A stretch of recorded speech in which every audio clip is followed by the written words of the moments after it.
What's up, guys? So I just got this in the mail. It's the Movo MGB-5 electronic ball head. Now what this does is it allows you to put it on your tripod and get really smooth movements doing pans and tilts. And this does 360 in every direction. So I've already set this up a few times and done some experimenting. I'm just brought it out here to the park, do a little bit more testing to see how it works and some of the things. The first things I've noticed so far is that the motors are a little bit noisy, so camera will pick up the noise from the motors. It comes with this carrying case. You see here, it's kind of the egg crate. Got a little mounting plate there for the camera. Here is the joystick or the controller. This thing is heavy duty. It's got some serious weight to it. It is mountable. It's got that little bracket there so you can put it on a tripod. But it goes up, down, left, right. And you can also go left and down, or up and right, or down and right, whatever, clockwise. And you can adjust the speed. The speed adjuster's right here. This thing feels like it's built. It's like a guitar pedal. If you've ever seen a guitar pedal, that's what it kind of reminds me of. Good weight to it. Anyway, this is the actual gimbal, motorized type gimbal. I'll pull that out here. And you see all the foam just kind of came apart. I'm sure I can fit that back in there. But that is where it would go, and the motor actually gets hooked up to this little peg and that little peg, and turns the gears, so it's gear driven. So put that aside. I'll get out all the cable. This does come with, it's got to be at least 15-20 foot of cable. And the motors, it comes with 2 motors. There's the plugs. That's where they go onto those little pegs I just showed you. Both motors are the same, I think. I set them up like they're the same. They're not the same. That's, wait, no, they are the same. Okay, yeah. So the motors are the same. You don't have to worry about which one that you're putting it on. So let's go ahead, get it set up. All right, guys, before I go any more further, I did want to let you know that this does run off of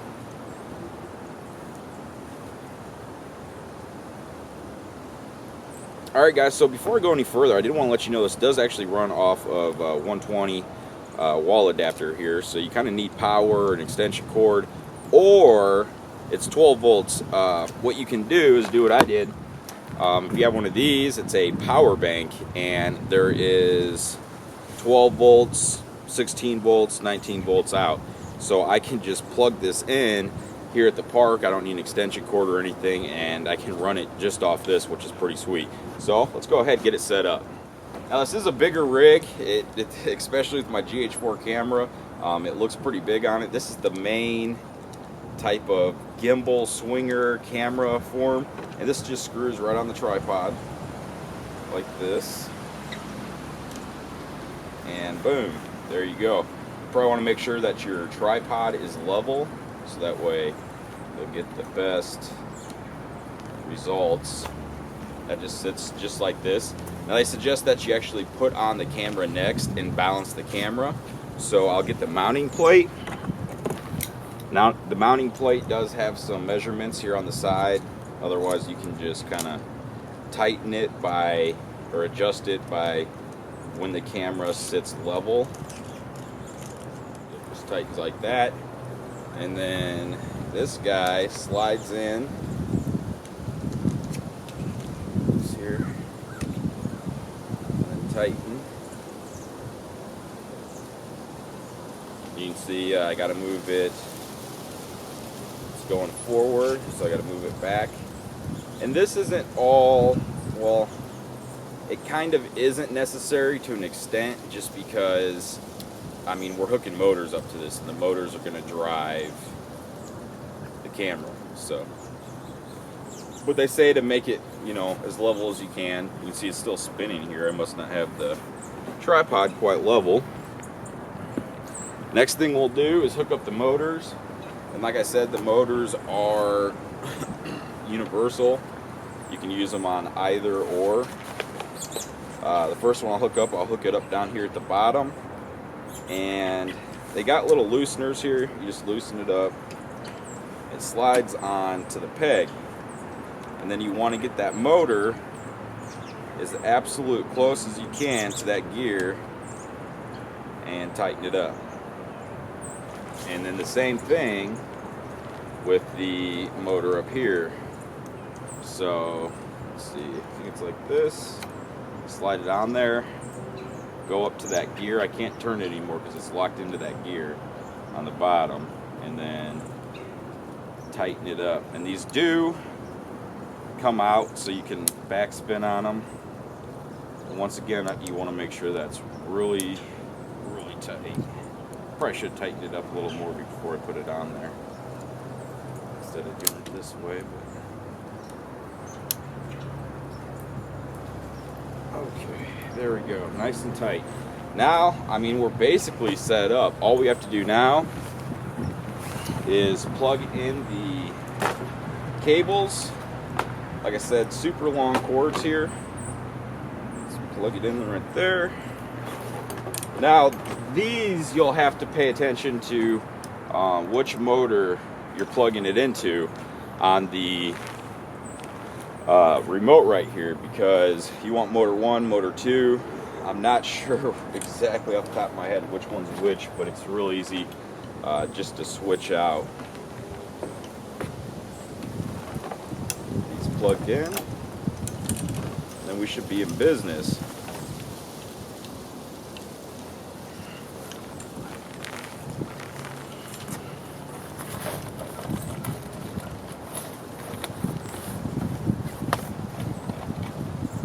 Okay,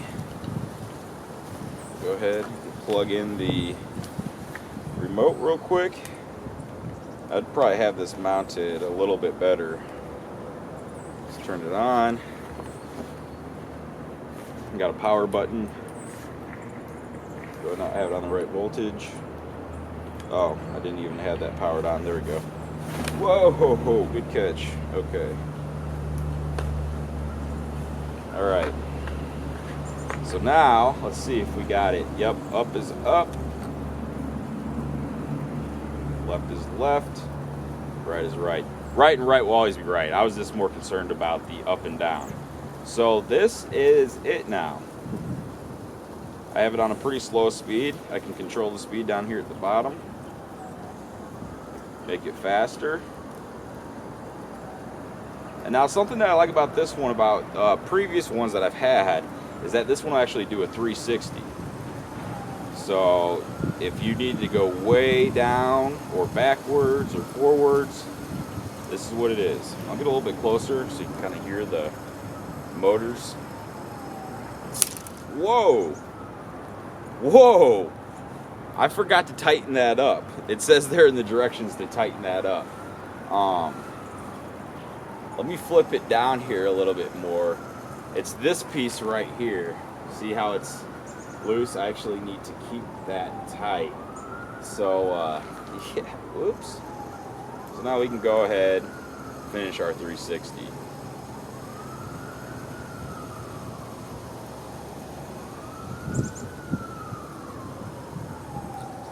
All right, so we have clockwise, counterclockwise,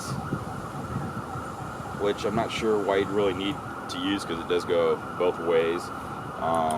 But the speed, what I'll do is I'll turn it all the way up and give you a quick example of that.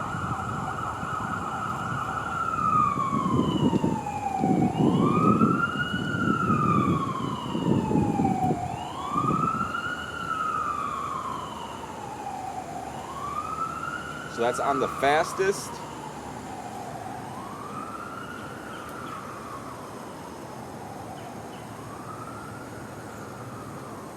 And I'm just kind of showing you right now. I'm going to go around this park and get like lots of shots so you can see how steady the footage is, if there's any jumps, hops, skips, bumps. And now we can do left and up and rotate. See, you just push it like directly in between the arrows. You got to go full arrow on. See, pretty sweet. This is going to be able to capture some pretty awesome stuff. Now you got to be careful of the cords. See, I just went around there tangling up my cords pretty good. So that's just probably one thing you got to keep an eye on. Yeah, it looks really, really smooth. So we'll go ahead and get some testing, huh? And that's really smooth. When you stop it, it's not jerky. Watch this. See how it kind of progressively slows down and just instead of abruptly stopping.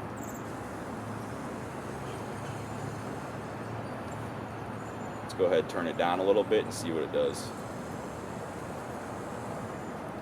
So that's a nice, fine, stop in pan.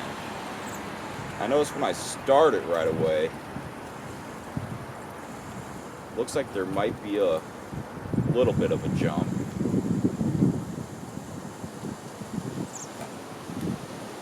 Let's go ahead and test this thing out.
Alright guys, so these are my thoughts on using this after a little bit.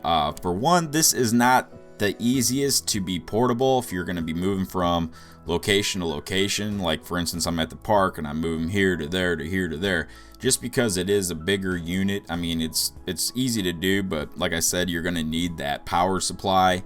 Otherwise, you're going to have to, plug it into a wall outlet. So it's not so much for being portable. There are super long wires, and this can be very handy for putting it on a crane or a jib. It's super long wires. One thing I kind of wish that it was wireless. They could have just made it wireless, and then you wouldn't need all those cords, especially if you're not gonna need, if you're not gonna put it on a crane or a jib. The motors are a bit noisy, especially when they're turned all the way down to where they're really slow to pan and tilt. The tilt up and down is a little bit more noisier than the panning one. The panning one's actually pretty quiet. But if you have it on its lowest setting, you're going to kind of get the noise, and it's like the motors aren't geared to go that slow kind of, so you kind of have to turn it up about a 1/4 inch, and then you won't get that like bobbing and the the gears kind of bobbing a little bit. And it does have a quick pan and tilt, and something you can do is when you're panning and tilting or panning and tilting, you can adjust the speed. So say if you wanted to have it fast and then slow down, you can dial that in right there to tune it to go slower and then just to stop. So there you go, the Movo MGB-5. I'll put a link in the description, but that's that. Thanks for watching.